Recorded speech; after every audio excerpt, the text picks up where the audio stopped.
What's happening, people? It's your girl Mina. Welcome back to my channel. You already know what it is. You know what I was thinking whilst the intro was playing? I was like, I didn't even test my mic before the stream. I don't even know if it's set up. I don't even know if it's working, but I'm just going to assume it's working. Big up to everyone. You lot know what it is. The day after a match day is always the most interesting one because you see a lot of analysis, you see a lot of discussions, all of that post-game content.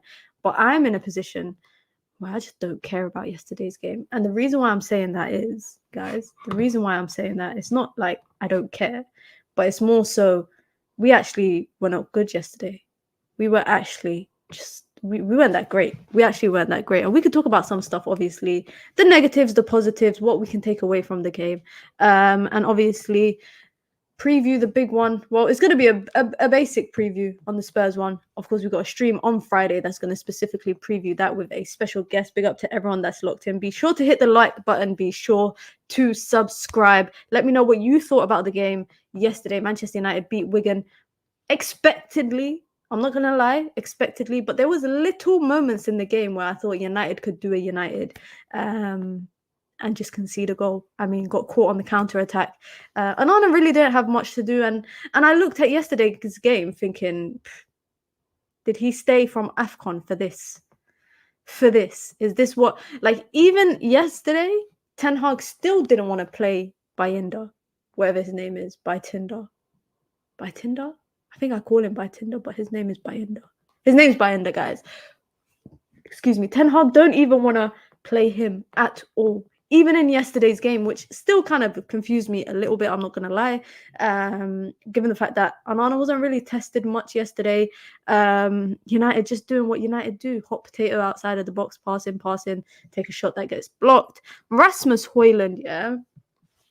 I've seen so much discourse surrounding Rasmus Højlund, but Rasmus Højlund, I feel like, finds himself in a position that he shouldn't have to find himself in. Honestly, I feel like he shouldn't have to find himself in this position. And the reason why I say that is I feel like he shouldn't have to be the starting number 9 at a team with a price tag like that on his head. Basically, a bunch of goals being relied upon for a bunch of goals that he can't deliver or hasn't been able to deliver thus far in his career at the age of 20. I think I'm a bit sympathetic in that way, that he's young. This is his first consistent form of football in comparison to, you know, whilst he was at Atalanta, but I still feel like he should be doing better. I still feel like he should be doing better. There's little chances he gets that anyone should be put in that way. Anyone should be put in that way. And even a lot of chances that fell to McTominay yesterday, had they fallen to Rasmus instead, I still don't feel confident that Rasmus would have scored. And it's quite unfortunate. I don't think his link-up play is that good. I don't think his hold-up play is that amazing. I feel like so often, you guys see it in it. It's no secret. It's no secret. I think so often we see him get caught up in a physical battle with whatever centre-back. I mean, yesterday, that was against Wigan. No disrespect to Wigan and no disrespect to Wigan's players, but, you know, that is a game where your technical ability should be able to, you know, out-attribute, if that's even a word.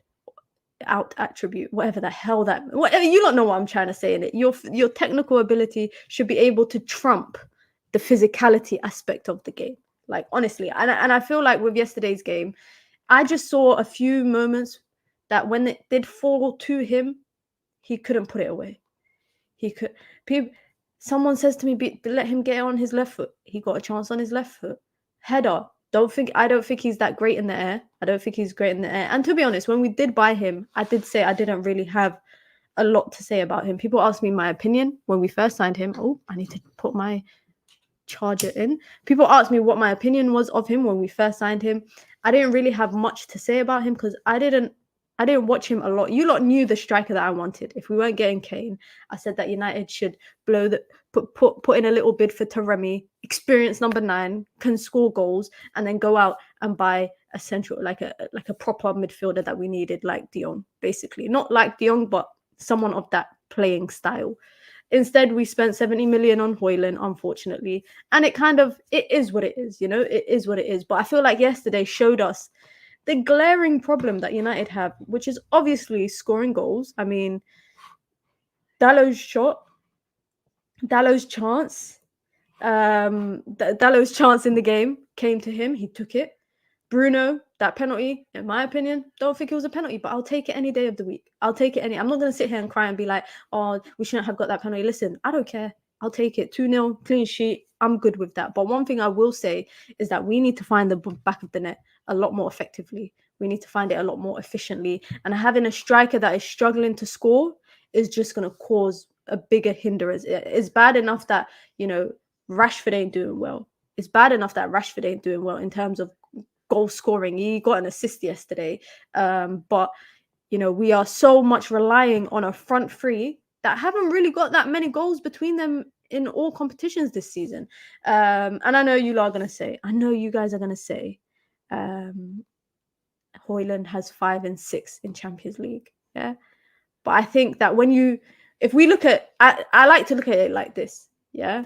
If it's the end of the season, I'll look at all his goals across the entire season. But if I'm talking about his impact in specific places, if I'm talking about his impact in the Premier League, I will talk about his Premier League contributions. Don't come to me and be like, oh, but in Champions League, he's done this. But I ain't talking about Champions League. I'm not talking about Champions League. And unfortunately, that Champions League goals got us nowhere. It's not his fault. It's not his fault. But I'm just saying, innit, if I'm going to talk about his inability to find the back of the net, I will not excuse the 5 and 6 that he scored in the champs. But also, I will not look past it. However long goal drought it was in the Premier League before he got his first Prem goal, I will not look past that. We could possibly get to the end of the season where it's 45 games he's played, or even probably more than that. We could get to the end of the season, 45 games played, and he's got 6, 7, 8 goals. And that is on par with the goals that he had last season at Atalanta. I think he wasn't playing as many minutes. I don't think he was playing as many minutes. Big up to everyone in the chat. Imran says, I'm at a point with Man United. I don't care anymore. Tikataka Bao says, Garnacho and Mino showed their levels above the opposition, and most of our senior players, yesterday. We better hold on to them. Madrid and Barca could take them from us one day if we don't pattern up. We're going to talk about Garnacho. We're going to talk about Kobbie Mainoo, because there was a player that played for Wigan. Yeah, he was playing on the wing. His first name was Martial something. Godo, I think his name was Godo. His name's Martial Godo, number 17 for Wigan. And the reason why I'm mentioning him is because I think I saw him get past Dalot more than I saw Rashford get past his own man. Like that. Do you know how jokes that is? I saw him get past Dalot, and you lot know I don't rate Dalot defensively. Like, I feel like 1v1 Dalot is not a good defender. I just don't think he's good. But he got past Dalot more than Rashford did at any point in the game of his fullback. And we're talking about Garnacho and Mainoo looking levels above the opponents. That just says a lot more about the level of football for our players. That tells you a lot about the level for our players. You know, Garnacho for me yesterday, I'm not gonna lie, there's no way I should see Anthony on the right hand side starting again. Unfortunately, I would like to see Ahmad play. He's out with an illness, and you know what, guys, one thing I will say is it seems like there's an illness just sweeping through Manchester United right now. But bear in mind, yeah, I'm not making excuses, but it's winter time, innit? Like, just think of how many people you guys know that is sick, that is got the flu. I had the flu. You know, half of my family had the flu during the holiday period. Like, I know people that have been sick. So I'm not surprised that people are getting sick during the holiday period or after the holiday period. But one thing I will say, with the right-hand side, in particular to Garnacho, I saw him beat a man more times yesterday than I've probably seen Anthony do it all season. You know how funny that is? I saw Garnacho beat a man in one game more times than I've probably seen Anthony do all season. And for me, that's just what you want. You want a guy, you want a player that can dribble, get past the player, put a ball into the box. And most of the time it's funny because some of the times he's not even getting a good ball into the box, but it's good enough to get a corner. Whereas with Anthony, if we're on the right-hand side, the ball just gets recycled and goes back again and then comes back forward. That's it.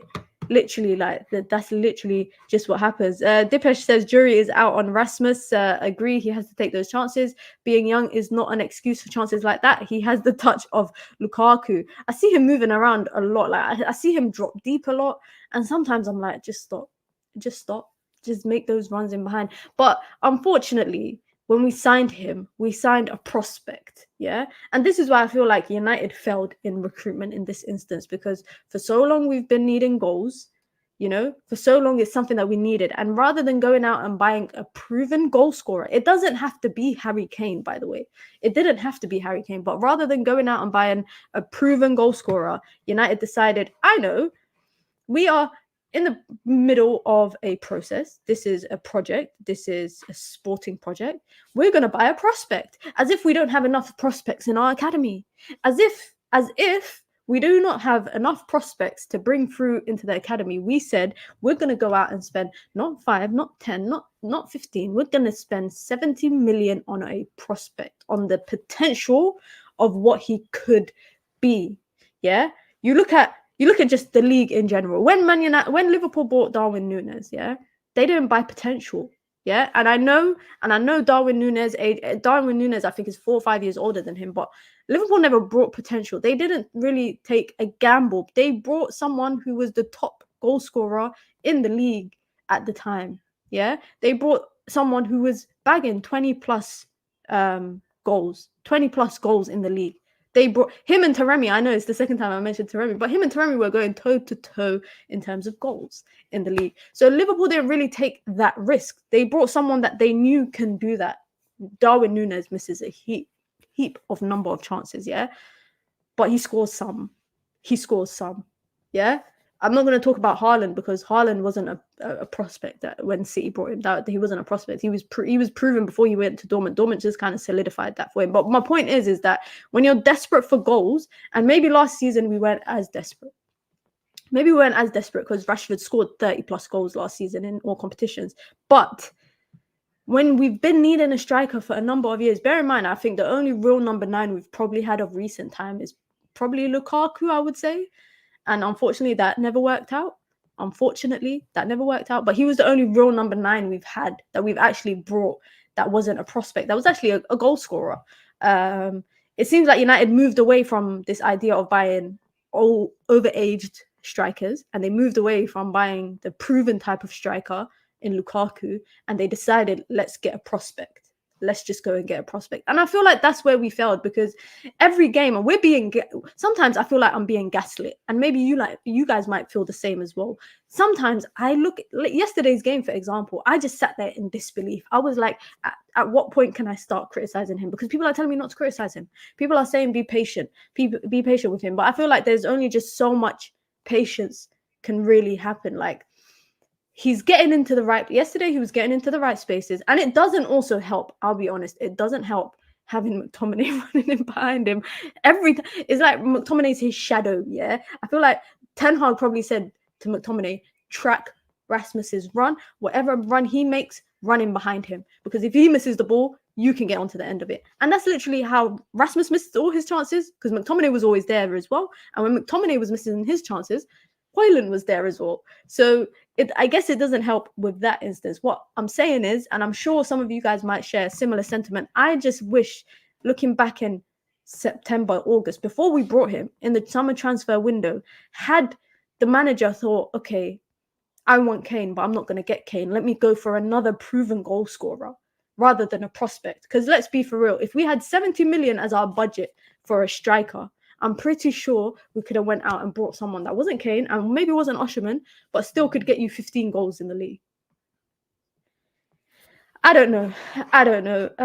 Big up to Aminor, been a member for a month. Big up to Aminor, says, Mina, why don't we sign Benzema or Mitrovic on loan? Listen, I would take both of them. I think the only thing I think with the Benzema thing is that I feel like United could definitely look like they're moving away from this high wage kind of profile type of players, and I feel like Benzema comes with that. What I also feel like Man United might be doing over the next couple years under the Ineos ideology or whatever, I feel like they are moving away from shirt sellers. I guarantee you guys, when we buy people in the summer transfer window, we aren't going to be buying big name signers. We ain't going to be signing marquee names. I feel like United are going to be building a sporting project under Ineos, and this is just an assumption I'm making, by the way. I'm not going to say it's a successful sporting project, and I'm not going to say it's one that's going to fail, but I feel like they're going to move away from this idea of having shirt sellers and big names in the team, and have potential and good players, and people that are kind of proven. Karim Benzema or Mitrovic, easy, I would take them, absolute easy. But unfortunately, I don't think that's going to happen. I don't think that's going to happen. But big up to Aminor. You can join the membership club just like Aminor. It's the pinned comment in the chat. You get your badges, you get emojis, you get your custom member content, and of course, you get to support the growth of this channel that's growing so much, and you get to support me, a full-time content creator. You guys know what it is. Big up to Adol says, we don't need an outdated striker. We need someone on form now. Ivan Toney or that Bundesliga guy, Bun Mitrovic. Adil said, Bun Mitrovic. Benzema won't join. You need to stay in Saudi for 12 months to not pay taxes. I think this is the same issue that Jordan Henderson is having right now. I think the issue Jordan Henderson wants to leave. He's at Al-Ittifaq, or Al-Ittifaq, as some people like to say. But he's at Al-Ittifaq. Why am I saying it like that? He's at Al-Ittifaq right now, with Steven Gerrard, and he wants to leave Saudi Arabia and he wants to come back here. Ajax are also looking out for him, and I think the issue that he's going to have is around taxes as well, which is funny. It was one of the most attractive parts for a lot of people to go to Saudi, i.e. the money. Benzema probably looking at everyone in the Champions League thinking, why am I here going to play in Iran and all these random countries in Asia when I should be playing in Europe? I'm sure that's what he's probably thinking. And same for Mitrovic as well, and just anyone in the Saudi League. It's very interesting actually about the Saudi League, quickly on that, because I just feel like it's not been what I thought it would be. And I follow the Saudi League here and there. I know a few people that play in the Saudi League. They're not big like Ronaldo and Benzema, etc., but they play in the Saudi League. So I follow bits that are happening, but you don't hear anything. Like even the El Clasico of the Saudi League, guys, we don't really hear much about that. We don't really hear much about that. The Al Nasser versus Al Hilal and all of that kind of stuff. Thriller says, I'm sure the manager did want another striker. Money is tight though. Notice how all the high-earning players get benched as soon as they show signs of being injury-prone or unreliable. This idea about the whole injury proneness is interesting, because I saw a stat today that compared Varane and Luke Shaw based on the number of games that they've missed this season to injury. And I think Luke Shaw had double digits. Rafael Varane didn't. But it's only one that gets labelled as injury-prone all the time. Ding ding, Rafael Varane. Luke Shaw, I don't think gets it that much. Unfortunately, you look at a lot of the signings that Ten Hag has made of recent, and it seems like a lot of them just get injury problems. Name me one player that Ten Hag has signed that has been fit the entire time, the entire last 18 months or so. Tell me one player that has been fit. Honestly, if you guys can tell me that, I'll give you a membership. I'm lying. I don't even know how to do that. I don't even know how to give a membership. I know YouTube said now that you can give out memberships as a creator, but I don't know how to do that. Anthony, I'm sure there was a time when Anthony was out injured. Guys, don't gaslight me. Don't gaslight me, guys. I'm sure there was a time Anthony was definitely out injured. And I'm gonna actually double check here. Oh, this was just when that's last season. It just says he was not in squad.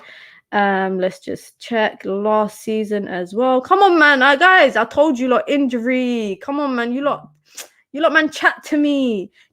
Leg injury. He was out last season. In February. I knew it. Anana. Okay, Anana might be one. You got me there. Damn, y'all got me there. I did think that Anana joined with an injury. That's the funny thing. I did feel like he did join with an injury, but I might be wrong. I think I could be wrong. Anana's played every game this season since he's basically joined us. He's 90. All I'm seeing is bare 90s on the screen. I guess it says a lot that your goalkeeper is the only one that stayed fit. But don't you think, guys, that it says a lot that your goalkeeper is the only one that has stayed fit? Big up to Steffi in the chat. Big up to Koala as well. You know, Mason Mount. I generally have seen Mason Mount I've seen Mason Mount more on United's socials, doing like media stuff than I probably have seen him all season. I actually forget sometimes that he's a Man United player. Honestly, I genuinely forget that he's a Manchester United player. You know, who else? Ericsson came back from injury, then was out again. Malacia, forgot he's a United player. Unfortunately, you know, it just seems like a lot of people have or are developing some sort of muscle problems at United. And I think with Rasmus Højlund, if you just joined, we're talking about Rasmus Højlund and, you know, yesterday's game, if he should be doing better in terms of the chances that were falling to him. But I feel like Rasmus Højlund is going to get to a time where everyone is going to start to get frustrated. Middlesbrough just scored, by the way. They are playing Chelsea. Come on, Middlesbrough. Give it to Carrington till the end of the season. But I feel like Rasmus Højlund is going to get to a point where a lot of people are going to get frustrated. A lot of people, fans in particular, are going to start to question his worth or his value more. And that's just my personal opinion. I think for a bit of the season, it was kind of evident that he was able to, you know, I wouldn't say cover up, but basically cover up his league performance or everything with, you know, with the Champions League, the way that he's been performing. And then obviously ended the year finally getting a goal, a winning goal as well in the Premier League. But in my opinion, it's not good enough. It's not good enough. And maybe it's the instructions. Sometimes I think, is it the instructions he gets from the manager? Is it the instructions he gets from the coaching staff? Because we see him spending more time in a fight. He wants to fight, he wants to tussle with the centre-backs rather than doing what a striker should do. And I genuinely, guys, do you think it's actually instructions, or do you think it's instructions, or do you think that this is just what he's capable of? It's the physical aspect of the game, getting into the box. Because when we signed him, I personally thought, I'll be honest, I personally thought we were signing a player that was good in the box, in the gets into the right spots in the penalty box, and you basically just have to lay it for him, and he'll either get a shot on target, or, you know, challenge the keeper enough, or put it in the back of the net. One of the three of them. But it seems that he doesn't do that. And it feels like yesterday, I think the goalkeeper had a good game, but also I think it was just not clinical enough. I think it was not clinical enough. I feel like anybody else,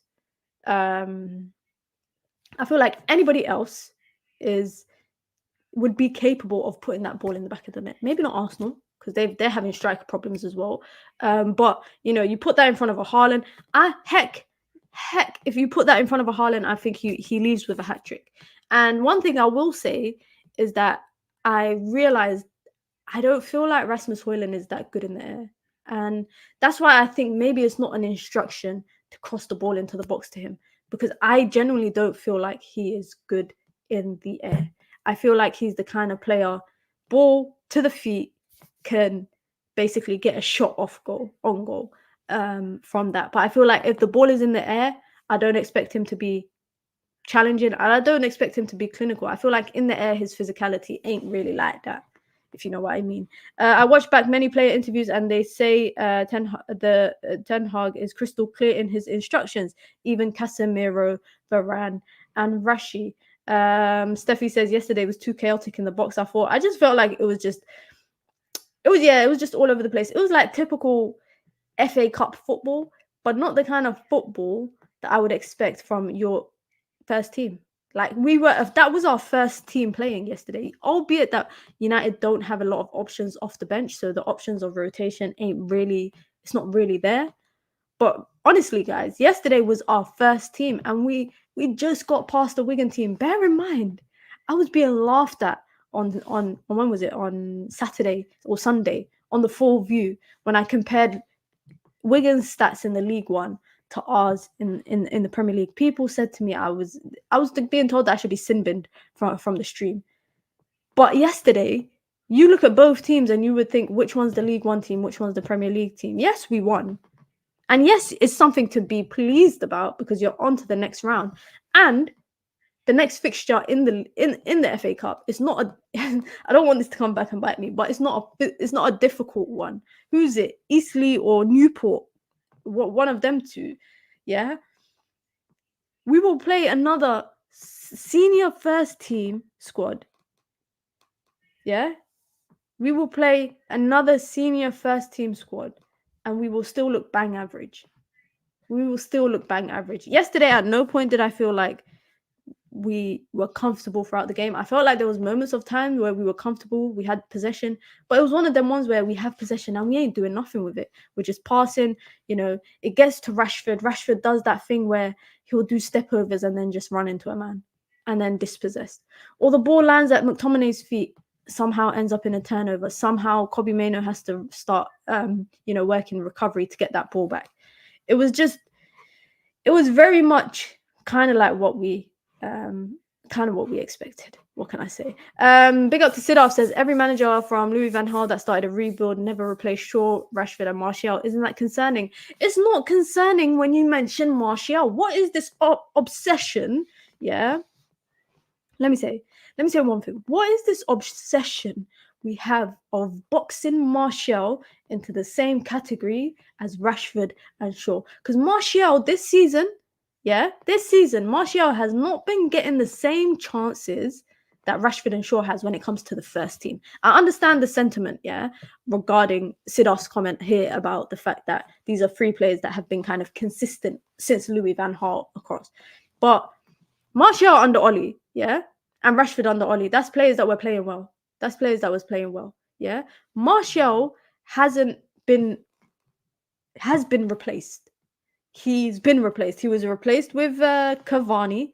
He was replaced with who else? Ronaldo. He was replaced with Weghorst. He was replaced with flipping Rasmus Højlund. Martial has been replaced. He is not part of the manager's plans at all. And we know that, Last season, we knew that. This season is very evident.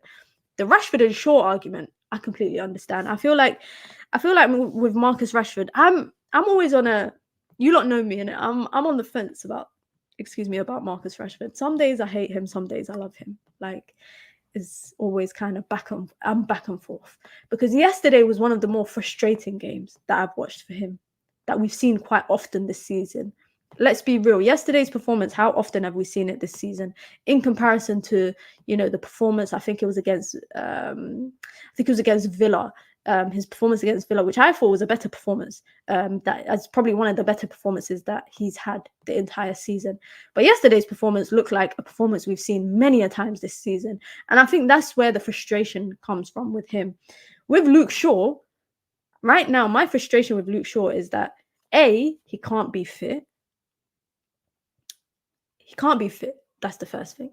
And the second thing is that when he did come back from injury I think it was about a month or so ago, and I feel bad for him because you just come back from an injury and your manager's just played you how many games in a row for the full 90 minutes, and then he came off injured, but even when he was playing out of position in centre back and left back, I didn't feel confident in him. There was no point that I felt confident in him in his defensive abilities. I still think Luke Shaw's a great player. And one thing I will say is that going forward on the left-hand side, there's a big difference when Luke Shaw's playing and when Reguilon or Diogo Dalot or Lindelof, Amrabat, whoever played on the left-hand side. There was a big difference from when Luke Shaw played. We know the quality that Luke Shaw adds on the left-hand side. But I felt like defensively this season, he's looked a bit shaky. He's looked not as good as in my opinion. Just in my opinion.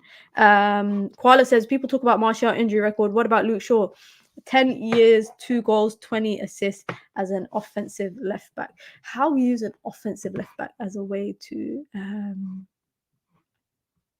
describe players now. Offensive left back. What the hell is that? They called that a good performance, sorry, but he was horrible. I think that's in reference to what I said about Marcus Rashford's performance against Villa. Big up to Riri, says his form's been off since the season started. I don't know what it is that's going on with Marcus Rashford. Honestly, I don't know what it is that's going on with Marcus Rashford and just how he's doing this season. It's not something that we saw last season, and there's just, it gets to a point where I'm like, can we even speculate? Can we even speculate? Because it's just rumors at that point. But one thing I do want to talk about, let's be a bit positive in it. Let's be a bit positive. I'm gonna be negative again soon because I'm gonna have to talk about some. I can't talk about this without talking about other players, basically. But let's talk about Kobbie Mainoo. Let's talk about Kobbie Mainoo yesterday. And this is a conversation that we always have after a game that he plays 90, or even a game where he just plays in general. He makes a heap of difference. He makes a heap of difference in the game. And you know what? I dare to say how much worse we would have been in the games that he hasn't played. Let me just quickly check something because I want to say a stat, but I don't want to make up a stat, so I'm not gonna lie. You know me, guys, I'm not a liar. I can't believe Kobbie Mainoo's brother was on Love Island. They look nothing alike. If any of you guys watched Love Island in the past couple of years, his brother was Jordan from one of the old series. I just can't believe it. Let me quickly look at. So, wow. Okay, now I was gonna say we've never lost a game he started, but that's a lie. That's a lie. I was just about to lie through the skin of my teeth. Everton, he started, we won. Newcastle, he started, we lost. Liverpool, he started, we won. We drew, sorry. West Ham, he started, we lost. Villa, he started, we won. Nottingham Forest, he started but didn't finish the game, and we lost. Damn, it's 50-50. It's literally 50. Who's Jordan again? Yes, that Jordan, guys, is from Love Island. Is his brother. I can't believe it. I couldn't believe it. Let me find a picture of them together and show you. Look, I cannot believe it. Oh, there's actually no picture of them together. But it's his half. I think they're half brothers or something. Because there's a tweet that Jordan posted how many years ago, he posted a tweet in 2021 when Kobbie Mainoo made his debut for the under-18s at the age of 15, and then he quote tweeted it and said, proud big bro moment, basically, proud big bro moment. And his name is Jordan Mainoo Hams. I think they might be half siblings, I don't know, but I couldn't believe that was him. Kobbie reminds me of a young Seedorf. That is a big comparison. That's a huge comparison. But I feel a lot more confident or comfortable sometimes when, like, for example, yesterday's game, I just saw him tidying up after players quite a lot. And he had a few moments where he had sloppy passes, but I'm not going to lie, I can overlook that when you don't do it often. If it's not something that's regularly in your bag, you got to say you misplaced the pass, I don't know, 3 times in a game. 70 something passes or 60 something passes or whatever, 3 of them misplaced. You can kind of look past that. Look past that. Whereas with other players in the team, they probably spend more time misplacing passes than they do making accurate passes. And it says a lot, can I say? It says a lot in our midfield that our most gifted player is an academy player. That's a player that's come through the academy. I remember after his debut, I think it was his debut, I saw rival fans online saying, why is he being hyped up? He's just another thing. He's, United fans just hyping him up because he's from Carrington, because he's out of Carrington, blah, blah, blah, blah, blah. Now I'm seeing people say that him, Bellingham, and Declan Rice is the future of the England midfield. That's jokes. This guy hasn't even got a senior call-up for England yet. And you know what? I wouldn't mind him to get in it, like, come March, when I think there's all them, not qualifiers, friendlies and all of that stuff. If he gets an England call-up, I wouldn't be against it. I wouldn't, because I think he will be a great midfielder. I think he would be a phenomenal midfielder. But in our team right now, it says a lot that he is technically our best player, and he's a kid. He's a kid. There's guys 10 years his age, yeah, that play like they just learned how to kick ball yesterday. They play like they just learned how to kick ball yesterday. Big up to Lil Yo-Yo, who said it ages ago. Lil Yo-Yo said it ages ago, said he will be better than Caicedo. He literally said that Meno would be better than Caicedo. And I can't lie, I'm looking at Kobbie Mainoo this season, and I'm looking at maybe Casemiro leaving in the summer, and I'm looking at Amrabat probably not having his loan extended, and I'm saying, find a partner for him. Don't find someone that's gonna replace Casemiro. I don't want Casemiro's replacement. I want someone who's gonna partner Kobbie Mainoo. That's what I want in the summer. If you ask me what sort of midfielder do I want United to sign, I want United to sign someone that will partner Kobbie Mainoo in that midfield. If Amrabat is gone and we don't sign him and Casemiro leaves, cool. Find Kobbie a partner. Don't leave him alone in that midfield. One thing I enjoy watching about him is not only the fact that when he's receiving the ball at him, he's already looking up and looking left, right. My guy, I'm surprised his neck ain't fallen off, But it's the way that he knows how to use his body and try use the physicality he has. Because don't get me wrong, sometimes he looks small. He's 5'9", I'm 5'9". I can't believe me and him are the same height. Because he looks a lot more smaller on the pitch. But one thing I will say is that he uses his body well, and he basically maneuvers opponents in duels to get the ball using his body well. And a lot of players can't do that at Man United. A lot of our midfielders can't do that, Instead, a lot of the time, some players will just put a foot straight through.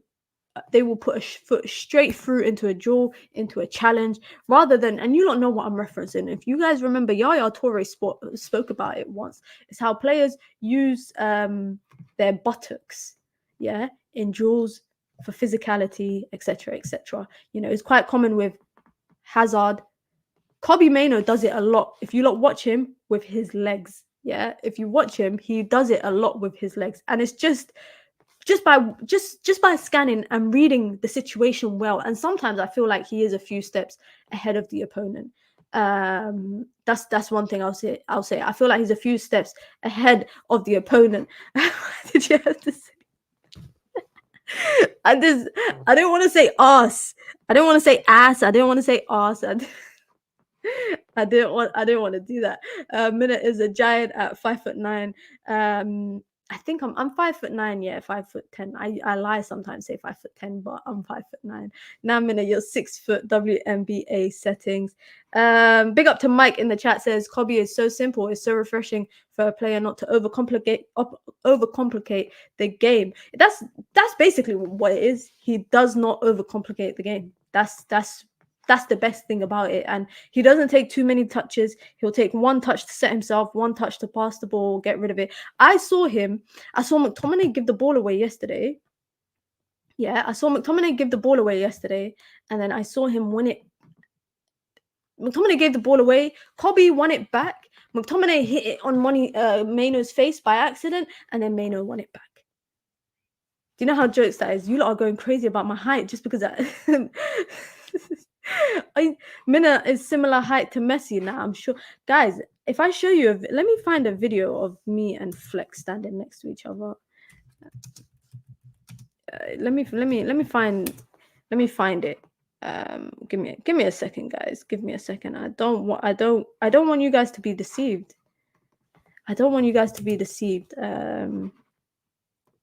All right, let me see if I can share my screen for this. Guys, I'm tall for a woman, but actually I'm tall in my family as well. But most of my family is tall as well. My mom's like 5'11", and my dad's quite tall. This is the height gap. I thought you were gonna show us Mary again. This is disrespectful. I will actually show you guys why you are wrong. Yeah, I'll show you lot. How do I share my screen? Okay, is that how I share my screen? There you go. This is me standing next to Flex and Marcel, guys. This is me standing next to Flex and Marcel. I'm not that much shorter than Flex, and I'm way taller than Marcel. So please do not ever say that I am shorter than Marcel. Marcel is like literally, no offense, Marcel is up to like my shoulder. I'm 5'9", maybe 5'10", but when I last remember, I'm 5'9". And Flex is like 6'1", I think. I think Flex is like 6'1" or 6'2".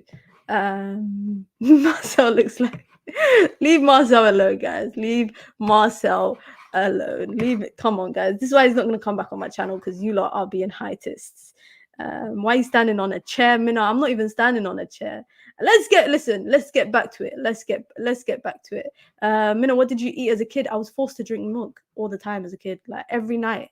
Every morning before school and every night before bed, I had to drink milk. It was literally it was a thing. I go by by centimeters, I'm like 177. I think I'm like 177 or 178. Don't let it deceive you guys. And also, I just look deceptively tall. Honestly, I just look deceptively tall. Let's get back to the guys. Let's get back to the topic of discussion. Thank you very much, Ed. Ed says he needs a combination, not a partner. The midfield three should be constructed with him taking up one spot. Right now, any other two can be his partners. What kind of players do you guys feel like could probably partner McTominay? Not McTominay, sorry, Kobbie Mainoo. Because I look at, like, for example, the idea of in an ideal world, I would like for us to have three in a midfield where one is a bit more forward. Doesn't have to be in the 10. They don't have to be in the 10, but I don't like the two in a pivot and then three in front of them. I don't like that. Personally, it's not my cup of tea. Remember them times when United used to play 4-3-3 when it was Pogba, Herrera, Matic days. Good times. Take me back to that. Take me back to that, just with the right type of players in that. Just with the right type of players. And if a player gets forward and hovers into that little 10 space and, as the creator, I'm all for it. Creating chances, I'm all for it. Responsible with the ball, taking care of the ball, not getting rid of the ball. There was yesterday's game. There was multiple times, I saw Bruno just doing what he does best. If you know, you know.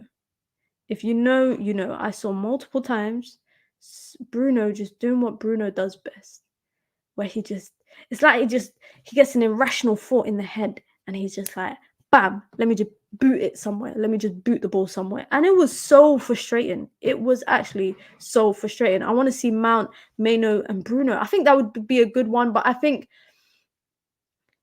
feel like Mount is not physical enough to play alongside Mainoo. And I think Bruno ain't really that physical either. Them man get blown around all the time, like all the time. Give me Onana. Amadou Onana. Give me him. But what's the point when we bought Mount? And this is the annoying thing, is that you look back at the transfer window and you think, well, what's the point on us spending 60 million on Mount if really and truly what we needed was a player like Onana? Big up to Kadim in the chat, says, give us Hannibal and then we'll give you Amadou in the summer. I really think if Hannibal is proper Sean Dyche football. That's why that is so jokes. He's proper Sean Dyche football. Amadou Onana, I liked him before he joined Everton. And I also thought when he joined Everton, generally I thought he would have left after last season. But obviously Everton were able to stay up.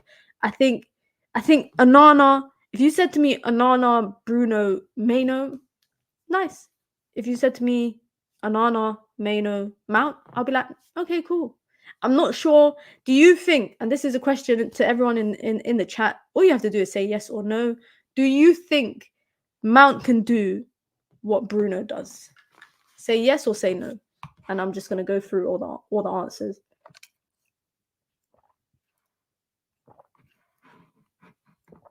Imran says Mount is chilling at home. I ain't seen that, brother. Does he even come watch the games at Old Trafford and that? Does he even come and watch games? And this is no fault to him. That's just me being curious. It's just me, just being curious as to whether he does or not. Amadou does not hide. That's why our fans really like him. Listen, there's quite a few players that I like in that Everton midfield.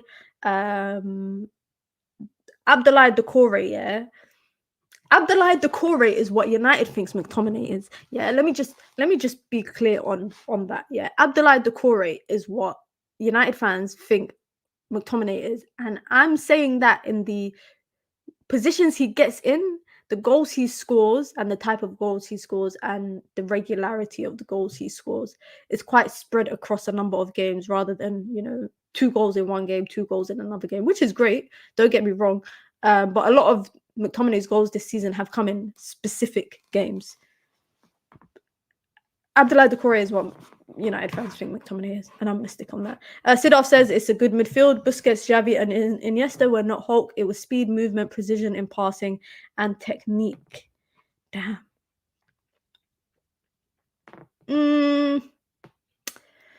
I agree. I agree what Sidorf says here in regards to obviously Xavi, Iniesta, and Busquets, but also I feel like, do you guys genuinely think Bruno has that common sense, or that a switch isn't just going to go off in Bruno's head to misplace passes? Do hero ball. We need to build our new team around Martinez, Meno, Garnacho, and Højlund. The rest for me are all up for sale. Mike is saying, get rid of them all. Steffi says, I love Bruno, but today I don't know what he does. This season, I feel like I've had a very up and down relationship with Bruno, but I've had it with a lot of players this season. Thriller says not as well, but yes. Yes, no. Ed says yes. Yes, more. It's a combination of yeses and nos from everyone in terms of Mount versus Bruno. Unfortunately, I'm in a position now where I feel like signing Mount made no difference to our season. Signing Mount made no difference to our season because we've barely seen him. Honestly, we've barely seen Mount this season. So I can't really say what he can and can't do better than Bruno, because again, I don't want to really go off of last season. I don't want to go off of his season before that at Chelsea. I'd like to go off of his time at United. I saw him play more in pre-season than I've had the entire season. I've seen him play more in pre-season than I have the entire season. Bruno gets too frustrated and does crap and makes bad decisions. The thing is that I would look past that if you were young, raw, still learning. Not when you're a grown-ass man. Not when you're a grown-ass man. I would not like that.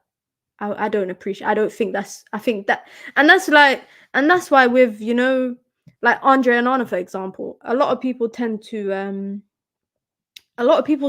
dwell on the mistakes he makes. But I think the mistakes he makes, what's more important is his age, because these are kind of the mistakes that over time you just get more confident, you just get more better. I get it, goalkeepers' peaks are different in terms of outfield players, but when people have the whole debate about De Gea making mistakes early at his time at United versus Andre Onana, well, one was 21, the other's nearly flipping 50. I'm joking. The other one's nearly 30. So again, with Bruno, he gets frustrating to watch, and the biggest part of why I get frustrated to watch him sometimes is because I'm like, this is not a kid. This is not a kid. This is a guy approaching the peak of his prime time, and it's annoying. It's very annoying. Mina, did you see Scholes' comment on Lingard's IG post? Yeah, I saw that. It made me laugh. But another player, you know what's funny? Remember? Do you guys remember that Mourinho rant that he did? I can't remember. It was the United game, and he went on a rant, and he was talking about all the trophies he's won, and he was talking about indirectly about the players, and he obviously said, he was like, about the players, see if they play, how they play, where they play. All the man he was indirecting, all the guys he was probably firing shots at in that press conference where he's saying, see if they play, how they play, and where they play. Yeah. Pogba, criminal. He's banned. Lingard, clubless. Been clubless for how long? And Lingard, I feel like, made the worst decision in his career after his West Ham stint to stay at United. when West Ham wanted him on a permanent and United were willing to let him go. Of course, he chose to stay, I think, because of his family and all of that stuff. Then, after he left United, he wanted to be closer to Manchester, so he went to Nottingham Forest. I understand that, but I think from a footballing perspective, it was a poor decision. Anthony Martial, unfortunately, just been sidelined and sidelined and sidelined. So again, who else am I missing from Jose Mourinho's indirect of if they play, how they play, where they play? Who else was part of that? I think Ollie promised him a bigger role too, if I'm not mistaken. If I remember correctly, this was the case, and I think it's when United brought Ronaldo.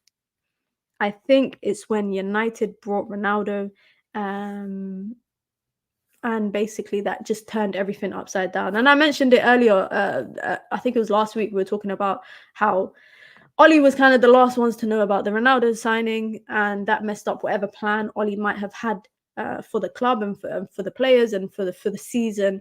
And again, I think that just impacted a lot of other people's playing times. As a result, Cavani is one of them that didn't really play. I remember that guy at one point in the season, he was chilling in South America. I think he was like February times. He was just chilling in South America on leave. Sidolf says, don't you think there's too much pressure on Bruno? He has to create. He has to take corners, free kicks, penalties. He has to create. He has to speak to the referee. Too many responsibilities. That's what you sign up to when you're captain. That is what you sign up to when you're captain. When you are a 10, when you are the creator in the team, your job is to create. Whether it's from a corner, from a free kick. Can I just say he's shit at corners? I don't know why he takes corners. That corner don't pass the first man half the time. But penalties, it's not his job to take it.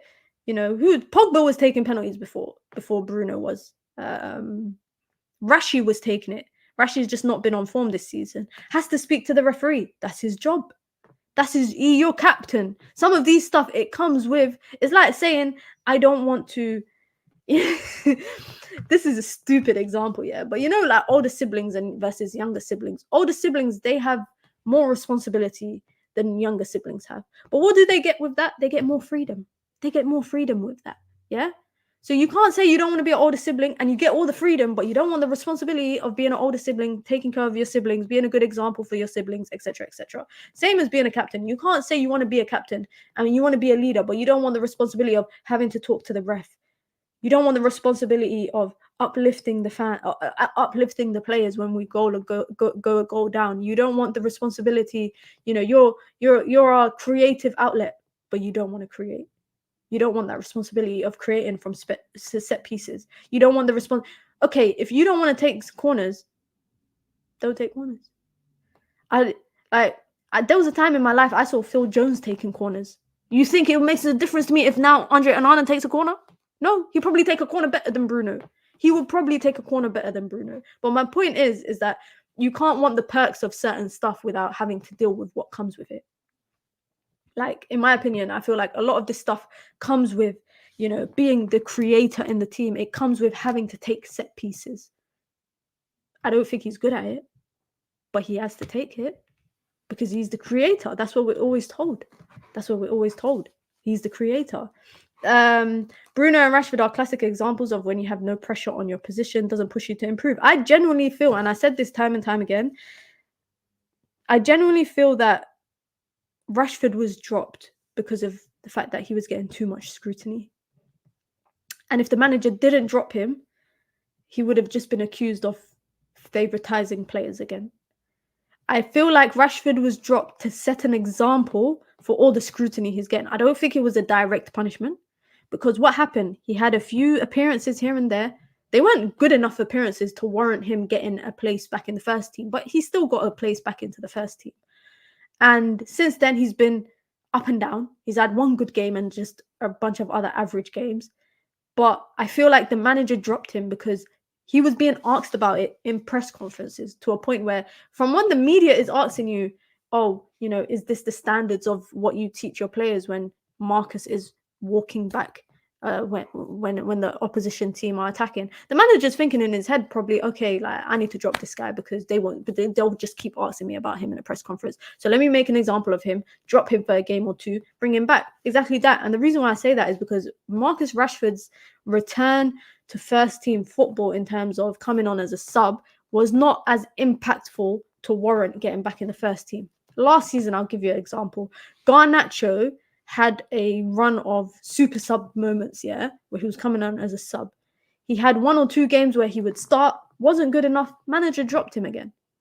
But that's not happened this time around. I get him and Marcus Rashford completely different caliber of players, but I hope the point kind of stands. Thriller says, Ronaldo ruined our season, and to be honest, I was saying the opposite at the time. We needed good midfielders at the time. I remember celebrating them Ronaldo goals like it was the best thing that ever happened to me. If I knew what was to come 2 seasons later, I would have appreciated those moments a bit more. I remember Champions League goal when he scored that winner in the group stages, man. Good times. I'm still convinced if Ronaldo didn't come, Cavani would have bagged loads of goals. He was on fire the season before that. It's unfortunate for Cavani because he was another player that was promised, I think, a role in the team. Or, he was promised a role in the team that never really subsidized into anything. Ramos is the captain, but Cruz is taking the corner, so I don't know why it's the captain's job to do all of these. It's not the captain's job to take these, but it's whoever's best at creating, whoever's best at delivering a ball into the box. If Bruno's the best in the team, why shouldn't he be responsible for doing that? And the thing is that Bruno puts in good balls in the box sometimes, but he's not consistent with it. And I feel like with corners, it would be nice to, I don't know, have 1 or 2 people that take corners from right-hand side, left-hand side, where if I put a ball into the box from 2 or 3 corners that are poor and they don't beat the first man, clearly I ain't got the energy in my legs to be putting a ball over a bunch of man. So let someone else do it. Even Luke Shaw, who sometimes Luke Shaw was our set-piece guy, right? He was our set-piece guy at one point. He was doing the in-swingers with his left foot. Suddenly that stopped, and we were now going for out-swingers with Bruno. Again, could be an instruction from the manager. It could be an instruction from the manager. Dallo can take corners. Shaw can do it too. I think there are people in our team that Ericsson is another one that can take corners. I think this whole idea that Bruno does a lot and there's a lot of weight on his shoulders, I think is quite unfair. I think there's a lot of scrutiny always on Bruno, and also I feel like when he joined United and how well he did for like a season or 2, inevitably when he became less impactful, it made him an easy target, unfortunately. And I feel like people just expect more than him. That's it.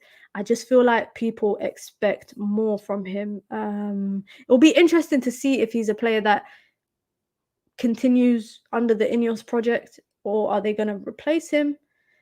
But that's a bunch of kind of, what's the word? Hearsay. That's a bunch of hearsay. And I actually said this a while ago. I said a while ago, if Bruno doesn't become better on the ball and more responsible, he could be probably the first out once new owners come in. So it'll be interesting to see how the next 12 or so months go, or the next couple transfer windows. It'll be interesting to see how that goes. But big up to everyone. You guys know what it is. The day after, the day before, or the night before is the day after. It's the night after the night before. And I told you, like, after the Wigan game, I wasn't going to come here. I wasn't going to come here and be like, let's dissect the game. Let's talk about the tactics, all of that stuff. Because we were playing against the League One team. I said I was going to sit here and point out players. I was going to point out the players. And we did that. Some big up to Carrington, the Manchester United Academy prospects or players. Big up to, what's that kid's name? Amori Forson made his Manchester United debut yesterday in the FA Cup. And he came from grassroots football. He didn't even come through early. He didn't start early in his life in the Manchester United Academy. He started at, I think it might be called Rising Ballers. They debut for 3 minutes. Listen, that's 3 more minutes than any of us have ever had playing for Manchester United. And I will applaud that and I will respect that. And it'll be great to see, obviously, more players coming through to the academy, having an impact on the team. The way that Garnacho and Kobbie Mainoo have also had, the impact that they've had has kind of been phenomenal. That's all I have to say. That's all I have to say. You guys know what it is. I'll be back tomorrow with a stream with a special guest. A special guest tomorrow. I'll be back Thursday with another stream. Special guest. I'll be back Friday. Special guest. Saturday, Sunday, we've got match day content obviously coming, previews, all of that stuff. Sunday, I will be going to Manchester United women's game. The cat is out of the box. Is that the saying? Is that a phrase? I don't know. I'll be working with the FA and I will be doing content for them.